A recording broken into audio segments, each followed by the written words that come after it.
Olá, boa noite. Está começando aqui na TV Câmara o programa Câmara Esporte. E hoje eu recebo o secretário de Esportes do município, Gilberto Belaver.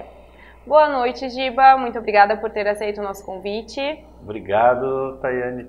Prazer estar aqui falando sobre esporte, né, e algumas novidades que temos aí pela frente no ano. Isso aí.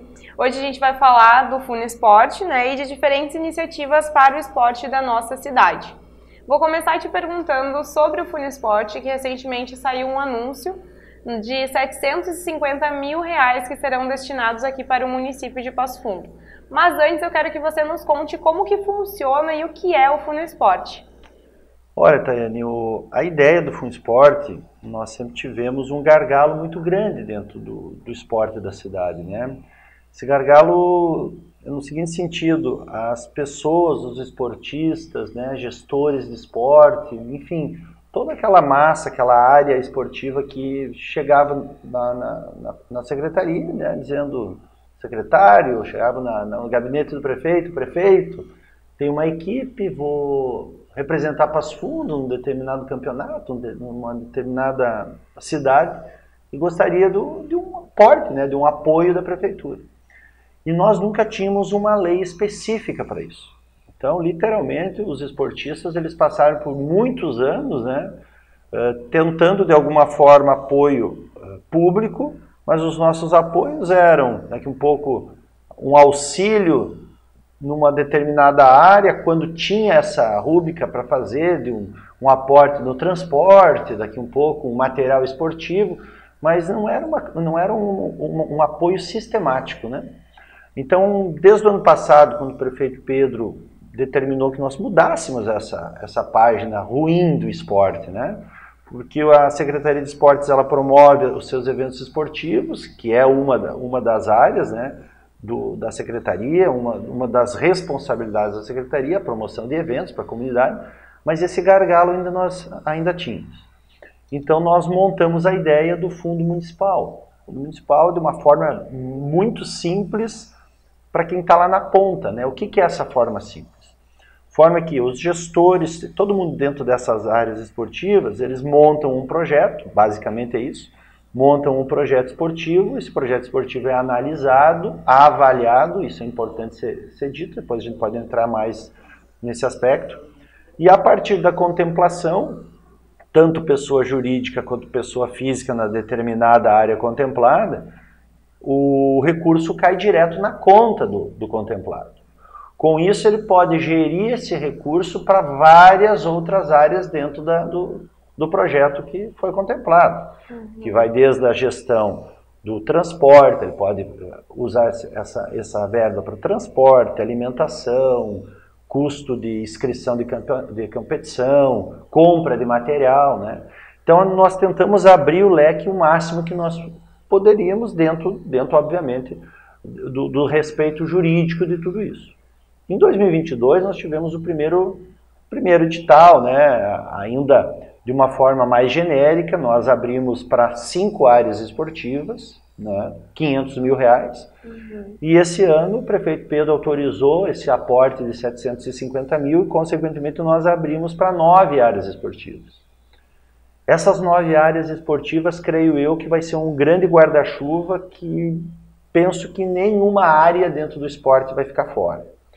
Porque nem mesmo no ano passado, quando nós não tínhamos diretamente a área ligada do paradesporto, mas de forma indireta todo o paradesporto poderia participar. Vou te dar um exemplo. O para-atleta, por exemplo, cego, nós tivemos até esse exemplo, né? Um atleta cego de um esporte individual, ele poderia participar no projeto lá de atleta rendimento ou atleta participação. Que independentemente dele ser um atleta do paradesporto ou não, ele tem o seu currículo e ele pode se encaixar num atleta de rendimento, que é aquele que vai participar de competições de um nível maior, enfim, tem um nível de treinamento maior, ou ele pode se encaixar num atleta de participação. Aquele atleta que treina não tantas vezes por semana, ou sua periodização de treinamento não é tão alta quanto um atleta de rendimento, mas ele também tem o direito de participar das competições, então ele entraria ali. Então, nós até tivemos contemplados do paradesporto, mesmo não tendo a área paradesporto. A partir desse ano, dentro dessa ampliação de 9 áreas, existem atletas e equipes do paradesporto. Então, essas 9 áreas, elas deram uma dinâmica maior para o programa, muito maior. Então, de 46 projetos contemplados em 2022, o nosso objetivo desse ano é contemplar 70 projetos. Né? Então você aumenta um leque aí muito grande e, obviamente, também em virtude dessa ampliação do recurso. Né? Que bacana, né? Porque também acaba incluindo essa parte da inclusão social, né? Certo, sem dúvida. Que é super importante, que não dá para deixar de fora. Certo. Foi um momento histórico aqui para o município e acredito que agora essa verba também de R$750 mil também é outro marco histórico aqui no esporte, né, do município. Para esse ano você falou que vão ser 9 modalidades. Você sabe me dizer quais serão elas? Isso, as 9 modalidades, elas entram desde lá da ponta do esportes coletivos de rendimento, né? Então nós dividimos lá dentro dos esportes coletivos. Esporte coletivo de rendimento profissional, esporte de rendimento amador. Né? Importante isso para todo mundo ter a oportunidade. E esporte coletivo participação. Então, são 3 áreas dentro dos esportes coletivos. Aí tem atletas de rendimento, atleta individual de rendimento, atleta individual participação, projetos esportivos sociais, eventos esportivos, equipes de rendimento de esportes individuais. Isso é sempre bom explicar o que é isso, né? É uma equipe de esportes individuais, seria uma equipe de atletismo, uma equipe de judô, que eles têm uma equipe formada, mas é feito de esportes individuais. E o paradesporto. Então essas 9 áreas, se você for pensar, ela entra em praticamente todas as áreas que a gente possa pensar do esporte. Eu tenho um projeto social, eu acho que eu devo ter falado do projeto social também. Isso, falou. Então, eu tenho um projeto social lá no meu bairro. Ano passado, dentro do projeto social que já existia, nós havíamos aberto só para pessoa jurídica. Então era para quem tem um CNPJ, tem uma ONG e assim por diante, e faz um projeto esportivo social. Mas, como tudo, a gente está tentando adequar para o melhor, né, nós vimos que existem projetos sociais, às vezes, de uma pessoa física. Então, vou dar um exemplo, o Giba tem um projeto social lá no bairro tal que atende várias crianças, mas ele não tem pessoa jurídica. Então, nós deixamos esses projetos de fora. Então, já nesse ano, também atende pessoa física. Então, é uma intenção que, se tu pensar, tem pessoa física e jurídica para esporte social? Tem. Vou montar um evento esportivo, né? Então, o evento esportivo, por se tratar de um evento que ele pode ou não pode ser particular, né? Isso não importa para nós enquanto fundo municipal, importa o evento. Esse sim tem que ser pessoa jurídica.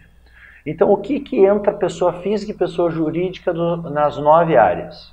Pessoa jurídica em todos os esportes coletivos, então tem que ser um CNPJ da tua equipe. Nos eventos esportivos, né? Então também é pessoa jurídica. Na equipe de esportes individuais, também pessoa jurídica. Nos outros, atleta individual e de rendimento e participação é pessoa física. Nos projetos esportivos sociais, aí fica híbrido, fica tanto pessoa jurídica quanto pessoa física. Então a gente consegue ampliar o leque e estamos muito otimistas que das 70 possibilidades de contemplação, nós tenhamos uma demanda muito maior do que 70 projetos. Essa é a nossa expectativa, né? Com certeza vai ser atendida essa expectativa, porque a comunidade quer bastante, né, essas iniciativas voltadas para o esporte. Claro. E você também falou sobre a avaliação dos projetos. Como que funciona isso? Quem que faz essa avaliação? Perfeito. É importante frisar que para que tudo isso, toda essa engrenagem acontecer, na última segunda-feira nós fizemos vocês estiveram presentes, né? Até agradecer essa presença importante, nós tivemos no Teatro do Sesc a prestação de contas do esporte, né? Lá o prefeito Pedro anunciou o fundo municipal, também anunciou outras demandas, né? Mas a grande importância para o fundo municipal acontecer, a gente chama do CPF do esporte, né? O CPF, que é o Conselho Municipal, o Plano Municipal e o Fundo. Então nós temos o Conselho, o CMD, então para que o Fundo possa acontecer, nós temos que ter um Conselho Municipal de Desporto.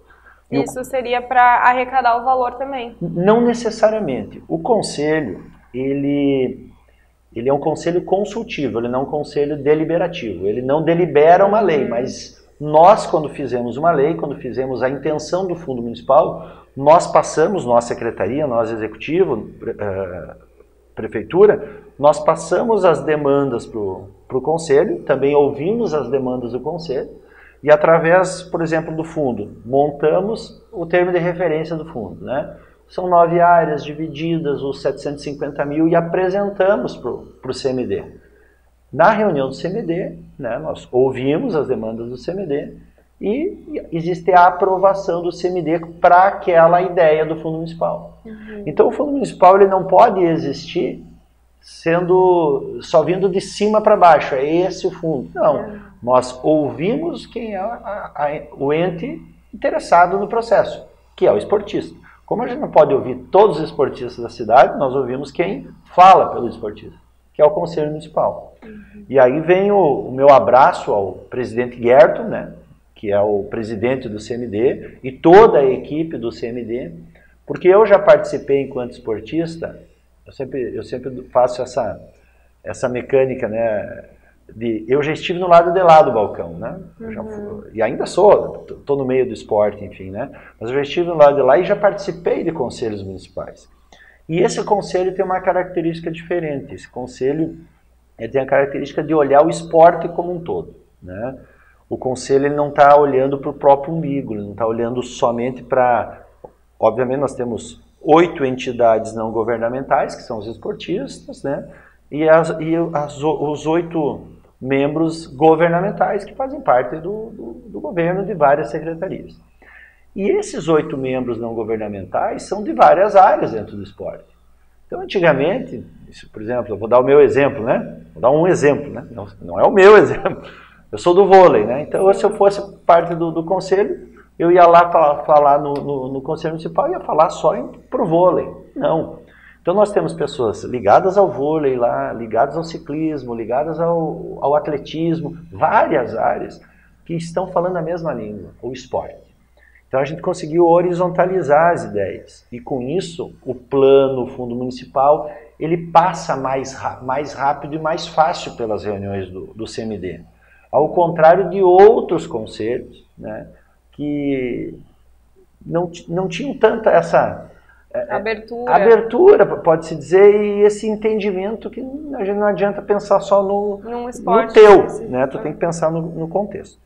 Então, temos um bom conselho, um conselho atuante, temos o fundo municipal, e agora o prefeito Pedro nos determinou que nós façamos o plano municipal do esporte. O plano municipal do esporte tem a ideia de pensar o esporte daqui 10, 15, 20 anos. Então, literalmente, é nós montarmos um norte, o que o Passo Fundo quer com o esporte. Aí sim nós conseguimos fechar o famoso CPF, que é a identidade do esporte da cidade. Então nós já estamos trabalhando nisso, né? Estou lendo muito outros planos municipais de outras cidades, de outros estados, para ter ideia de um plano. Nós vamos em parceria com a Secretaria de Desenvolvimento, com o secretário Diógenes, né, que ele já tem um norte sobre a montagem do Plano Municipal de Turismo, né? Então, nós vamos também trabalhar alinhado com ele, que ele já tem essa expertise, para nós fazermos o Plano Municipal de Desporto, e aí sim, nós finalmente teremos uma identidade muito forte do nosso esporte aqui em Passo Fundo. E o Fundo Esporte, agora voltando um pouquinho, ele vem para ajudar os atletas nas competições, né? Porque acabam sendo muito caras para participar. De que forma que vai, de fato, ajudar nisso? Primeiro, eu acho que eu fui por um lado e esqueci de te responder sobre a avaliação, né, do programa. A avaliação funciona de uma forma bem simples. Cada área, ela vai ter um quadro, que nós vamos chamar um quadro de notas, para ficar bem claro aí para o telespectador. É um quadro literalmente de notas. Então, se eu vou colocar o projeto lá em projeto social, né?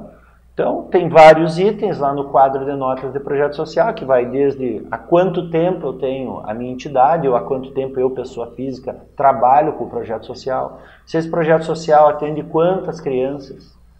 Então, se atende até 100. Estou dando um exemplo aqui que eu não vou lembrar de cor tudo, né? Mas até 100, nota X. De 100 a 150, nota X, entendeu? Então, você tem em cada quadro um percentual aonde qualquer habilidade, qualquer trabalho que tu faz dentro daquele quadro, ele vai ser avaliado. Um esportista que vai participar de um campeonato internacional, é uma nota. Mas aquele esportista que vai participar do campeonato municipal, né, que em tese ele é inferior a um campeonato internacional, ele não vai ganhar nota? Vai ganhar nota também. Então todos os pré-requisitos eles são avaliados. Essa avaliação é através de números, né? Então, feita essa avaliação, os primeiros, no caso, dando um geral, né? Os primeiros 70 vão ser contemplados, obviamente, 70 a grosso modo, né? Aqueles, por exemplo, atleta de participação, nós subimos de 17 projetos contemplados em 2022 para 30 em 2023. Então, dentro da área do esporte individual, os 30 melhores avaliados vão receber a contemplação. Então a avaliação é muito rápida, dinâmica e muito clara, né? Então, respondendo a pergunta que eu fiquei te devendo. E a outra qual que é mesmo? A outra é a questão do incentivo nas competições. Perfeito. Hoje um atleta ou uma equipe, para fazer qualquer viagem, qualquer deslocamento, conforme for o nível, né? Se pegar um alto rendimento, a equipe tem que pagar o transporte, a alimentação do atleta, a inscrição na competição. Daqui um pouco, se a competição, ela tem que pernoitar, hospedagem. Então é um leque de despesas e investimentos que nem sempre o patrocínio cobre, né? Então o fundo municipal, ele também é importante dizer isso. O fundo municipal ele não vai resolver o problema ou todos os problemas das entidades, mas ele vai ter uma condição maior de pelo menos dar o start daqui um pouco, né? Então essa troca vai ser muito bem-vinda. E eu como esportista, e sempre trabalhei com a busca de patrocinadores, né? Enfim, com as equipes. Então a gente sabe que não dá para fechar muito esse funil aí do que pode e o que não pode ser utilizado. Então, a grosso modo, a entidade só não vai poder utilizar, no caso de equipes de competição ou atletas, só não pode utilizar no pagamento de atleta. Então, se eu tenho uma equipe, entrei com o projeto no fundo municipal, eu não posso usar o recurso para contratar atleta. Isso não. Praticamente todas as outras áreas eu posso, desde uma locação de um espaço para treinamento. Então, acho que ficou muito aberto e rápido para poder ser utilizado esse recurso. Bacana. E agora, só para finalizar, o edital tem previsão de lançamento esse mês ainda, no final de março. Nós estamos trabalhando, né? Já entregamos o termo de referência na Central de Licitações. Agora existe todo um trâmite que, dentro da Central de Licitações, o setor jurídico vai fazer análise, se não tem algum caso ali que tenha que melhorar. Por nós termos a experiência do ano passado, que já foi feito, e só aumentamos basicamente, né, as áreas, eu acredito que esse trâmite vai ser um pouco mais rápido. Nós esperamos que no final do mês de março e início do mês de abril se abra o edital. Aberto o edital, aí tem o trâmite normal, né, que é em torno de 15 dias para as pessoas poderem se preparar, fazer o seu projeto, entregar o projeto. Aí depois tem a análise do projeto. Então todo o trâmite, eu creio que até o final do mês de abril nós tenhamos já os recursos depositados. Quer dizer, fechamos todo o trâmite, desde o início até a projeção, até a avaliação, até a contemplação. Uma ótima oportunidade, né? Para quem está esperando, já garanto que tem gente que está esperando já o edital. Sim, desde o anúncio nós já estamos recebendo ligações, né? Então, nós já estamos trabalhando nisso aí, então, o mais rápido possível, né? Dentro das possibilidades. E assim nós queremos sempre melhorar. Ano passado, a abertura do edital foi em junho, né? Era o primeiro edital, ainda estamos gatinhando nisso, né?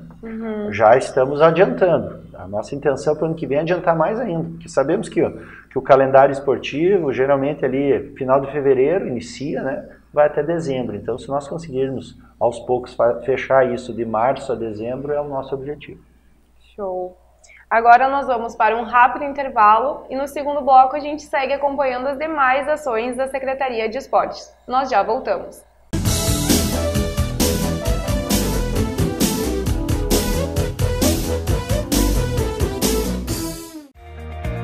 O que é importante para você é importante para a Câmara. A Câmara de Vereadores tem compromisso com a comunidade e transparência na gestão. Por isso, debater as necessidades da comunidade faz o trabalho do Legislativo ter muito mais resultados para você. Com participação, as mudanças acontecem e os investimentos geram mais desenvolvimento e garantem um futuro melhor para a nossa cidade. Câmara de Vereadores de Passo Fundo, a casa dos grandes debates.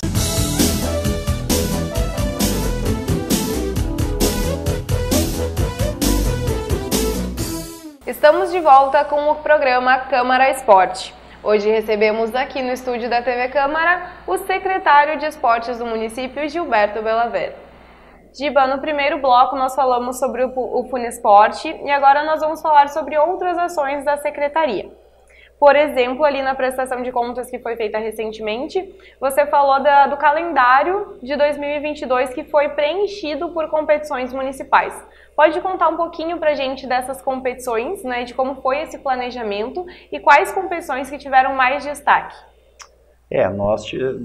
Como eu falei anteriormente, o nosso objetivo principal dentro da Secretaria de Esportes, né, não digo nem principal, um dos objetivos é o fomento de prática esportiva para a comunidade. Então, basicamente, é também você trabalhar com eventos esportivos. Nós tivemos, dentre vários, né, o Circuito Municipal de Corrida de Rua. Esse é um evento que já é marcante na cidade. Então, nós chegamos num determinado momento, depois de vários anos do circuito, que ele chega e bate no teto, né? Você está na hora de dar uma renovada. E para o ano passado, no ano passado, em 2022, nós fizemos a primeira volta da Roselândia, né, todas as nossas corridas eram corridas sistemáticas na Avenida Brasil, praticamente, né? Então, nós começamos a pensar possibilidades, primeiro, de melhorar a segurança do corredor, né? Por mais que você tenha previsão de fechar aquela rua, fechar a transversal, né, num domingo, tu não consegue fechar a avenida como um todo. Então, risco sempre se tem, né? Graças a Deus nunca tivemos nenhum problema, mas risco sempre se tem. Então, você tem que tentar minimizar o risco ao máximo, né? Então, a volta da Roselândia, ela veio já desde o ano passado, foi um sucesso. Ela consiste basicamente numa corrida de 5.000 metros, com largada e chegada dentro do cartódromo municipal, né? Então, ficou muito bacana a corrida, porque a primeira volta é dentro do cartódromo. Aí os corredores saem, fazem um contorno pela Roselândia, vão até o Parque de Rodeios e retornam, né? Então, as famílias participam com mais eficiência e eficácia, mais efetividade, perdão. Então, vão até o cartódromo, né? Ficam lá, então isso é bacana, né? Então, ano passado fizemos a primeira volta, vamos fazer a segunda volta à Roselândia. Inovamos ano passado também com a primeira volta do Parque da Gare. O Parque da Gare ficou muito bonito, né? E nós usávamos sempre o Parque da Gare ou como chegada, largada da meia maratona, né? Tipo, só um pouquinho, vamos tentar usar o Parque da Gare como uma corrida. Então, fizemos um circuito dentro do parque lá, então também não chegou a 5.000 metros, mas fechou 4.000 metros de uma forma diferente, né? Não ficamos mais engessados no sentido que o circuito municipal tem que ser todas as 4 corridas de 5.000 metros. Não. Então essa foi de 4.000 e alguma coisa, mas mais cansativa, porque por dentro do parque tem subida, descida, enfim, ficou legal, diferente. Também ano passado, nós sempre tínhamos a Universidade de Passo Fundo como parceira na nossa corrida noturna. Nós mudamos, né, para uma corrida no domingo pela manhã e não mais no sábado à noite. O sábado à noite ficou a volta do Parque da Gare. E lá fizemos uma espécie de corrida de aventura. uma espécie de corrida de aventura, não é bem uma corrida de aventura. Mas por que corrida de aventura, nomenclatura? Porque a nossa intenção era passar pelo menos por 3 pisos diferentes. A estrada de chão, paralelepípedo e asfalto. E também saímos ali, que a gente sempre fazia a largada em frente ao centro de convivências, e fomos lá para o lado do prédio da veterinária, mais perto ali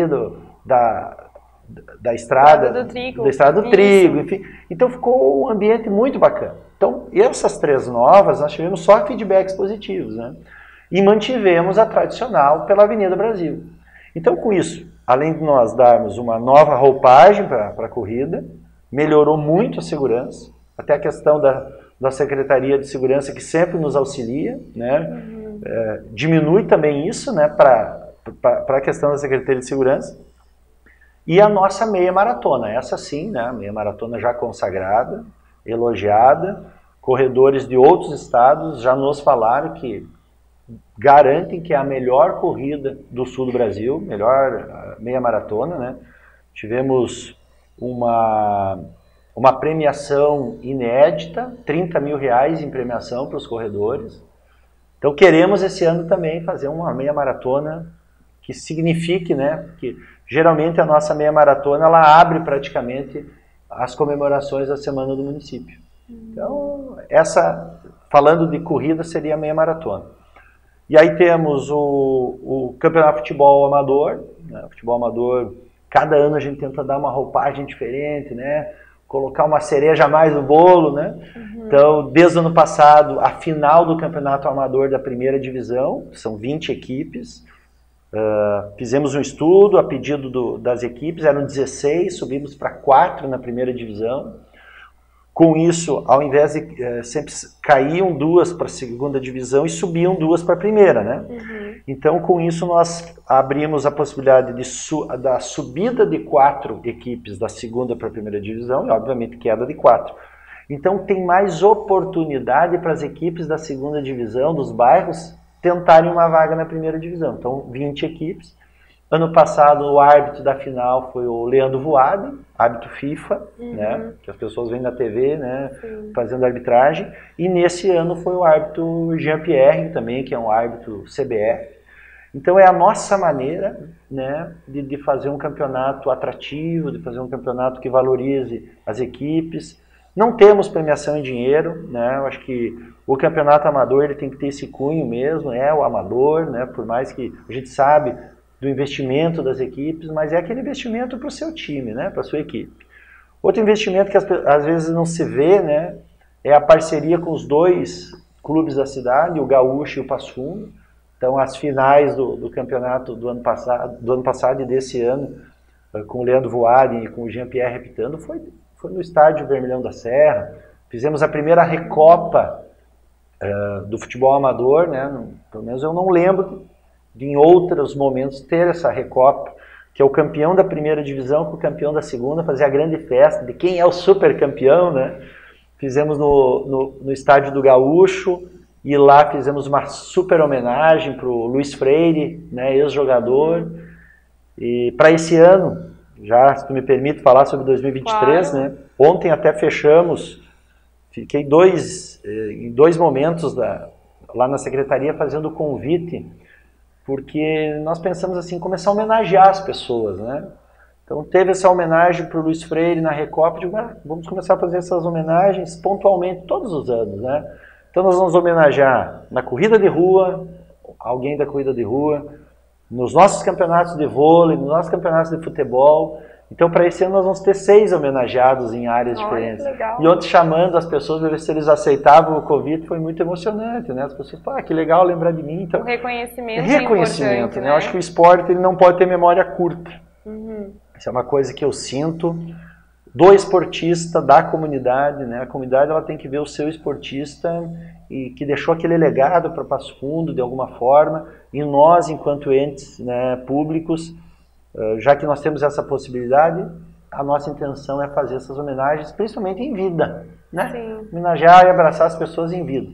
Obviamente, como são 6 homenageados por ano, hein, nessas 6 competições, muita gente vai ficar de fora, mas muita gente.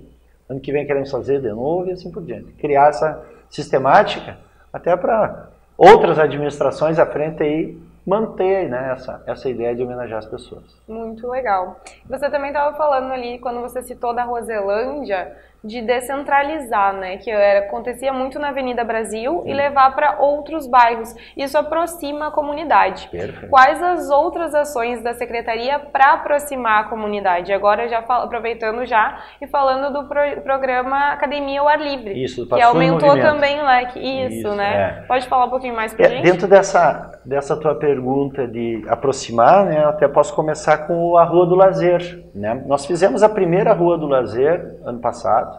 Também foi um pedido do prefeito Pedro de aproximar a comunidade de alguma forma com o esporte, não só esporte de competição. A gente não é que tem que perder a mania, né? É um jeito meio chulo de dizer, mas o esporte ele não é só a competição. A competição faz parte de uma das áreas esportivas. O esporte é competir, sim, eu sou adepto à competição, sou treinador há 31 anos, eu gosto da competição, acho que a competição ela ensina muito. Mas o esporte ele é competição, o esporte é lazer, o esporte é cidadania, o esporte é até mesmo para despertar o gosto daquela criança que parece que não gosta de esporte. Então, a volta da Rua do Lazer foi muito significativa e importante. Nós fizemos o retorno lá na Avenida Rui Barbosa, né, no Parque Linear ali, né, da Avenida Rui Barbosa, foram 800 pessoas participando. Obviamente, assim, ó, fazendo uma matemática aí meia de botequim, vamos dizer que foram 400 crianças e 400 pais, 400 famílias, né, ali junto, né. Então, resgatamos a corrida do saco, o jogo de voleibol no meio da rua, o jogo de futebol, fazendo futebol na rua, brincadeira do taco. Então essas brincadeiras que muita dessa geração atual nem conhece direito, né? Eu participei de Ruas do Lazer quando eu era criança. Então essa aproxima a comunidade mesmo. E nós vamos agora, a partir desse ano, nós teremos 3 Ruas do Lazer nesse formato evento, vamos chamar assim, né, que a secretaria vai até aquela rua e vai fazer a Rua do Lazer, né? Então tem essas 3 como evento, mas nós também, junto com os presidentes de bairro, a intenção é que o presidente de bairro, eu gostaria de no domingo fechar minha rua, esse quarteirão. Nós vamos lá, fechamos a rua e a própria comunidade faz a sua Rua do Lazer. E o programa Passo Fundo em Movimento é um outro programa que veio lá das boas ideias e iniciativas do nosso prefeito de colocar perguntas para nós acharmos a resposta. E o prefeito Pedro perguntou numa das reuniões, Giba, qual é a utilidade da academia ao ar livre? Uma pergunta muito objetiva, né? Sim. E eu, dentro da minha sinceridade, digo, hoje a academia ao ar livre ele é um equipamento que serve para incentivar a prática do exercício físico. E só. Porque literalmente ela está ali para isso, né? Mas sim, qual é o fundamento da academia ao ar livre? Ter pessoas que façam, mas de um jeito certo. Então nós abrimos um edital público, um chamamento público, para que academias ao ar livre tivesse o profissional de educação física, ajudando a comunidade a fazer o exercício. Então, no ano passado, nós fizemos um plano piloto de 5 meses. Nesses 5 meses foi atendido mais de 750 pessoas, 750 atendimentos, em 5 academias ao ar livre da cidade. Esse ano, o prefeito nos autorizou, vamos ter 8 academias em 8 bairros diferentes. Então, além dessas 5, junto com as 5. Somando tudo 8, né? Ou mais 8, né? Isso, 8 agora, né? Então, as 5 aquelas ficarem, mais 3, né? Então, 2 vezes por semana, 2 horários diários. Então, já podemos chamar que nós temos alunos na academia. Porque são aqueles alunos que já estão indo de forma sistemática 2 vezes na semana. Que sabem que tem e vão lá. Até porque tem muita gente que vê o equipamento, mas sem um instrutor ali não sente vontade, até por receio de se machucar, claro, coisa do tipo, né? Sabe quem é que utilizava muito a academia ao ar livre? E até ainda utiliza, onde não tem o profissional. As crianças achando que é um brinquedo de parque, de parquinho, de pracinha. É isso. E o instrutor é bom que vai aconselhar ali e trazer a comunidade para ocupar aquele espaço, muito né? Bom. O nosso objetivo na frente é ter o QR Code onde o cidadão que não está no horário do professor, está em outro dia, através do QR Code vai ter um vídeo explicando como que funciona aquele aparelho. Essa é a intenção. Que bacana. Agora, antes da gente finalizar o nosso programa, quero te fazer uma última pergunta, que é sobre uma iniciativa bastante inovadora, que é o primeiro mountain bike no interior. Como que vai funcionar? Primeiro que é um desafio, eu acho que muito maior do que para os corredores, para os ciclistas, para a nossa secretaria, né? Porque nenhum membro lá da secretaria tem o conhecimento técnico, né? Então nós já estamos procurando parceiros, né? Mas nós já pegamos o carro e já fomos fazer o percurso. Vai ser lá para os lados da Roselândia, né? A intenção, em torno de 18 quilômetros, não mais que isso. A intenção é fazer uma corrida não para profissionais do mountain bike, mas para os adeptos a essa modalidade e talvez aquelas pessoas que têm a sua bicicleta e gostariam de fazer literalmente um ciclismo de aventura. Então faremos esse primeiro MTB, né, que chama, mountain bike, em dezembro, né, no verão, em dezembro. Todo esse ano nós estamos trabalhando para ser um evento bacana, vai ter chipagem também, chip que nem na corrida de rua. Então nós vamos tentar fazer o mais profissional possível, dentro, obviamente, respeitando que é um esporte amador. Mas é uma novidade muito bacana que já tem uma ótima aceitação. Super legal. Giba, muito obrigada pela tua participação e por ter aceito aqui o nosso convite. A gente deseja muito trabalho, muito sucesso para a Secretaria de Esportes neste ano de 2023. Obrigado, prazer estar aqui falando sobre esporte e fico à disposição sempre que possível. Muito obrigada. E para você que nos acompanhou nesta noite, muito obrigada também pela sua parceria. Nos encontramos no próximo programa Câmara Esporte. Até lá!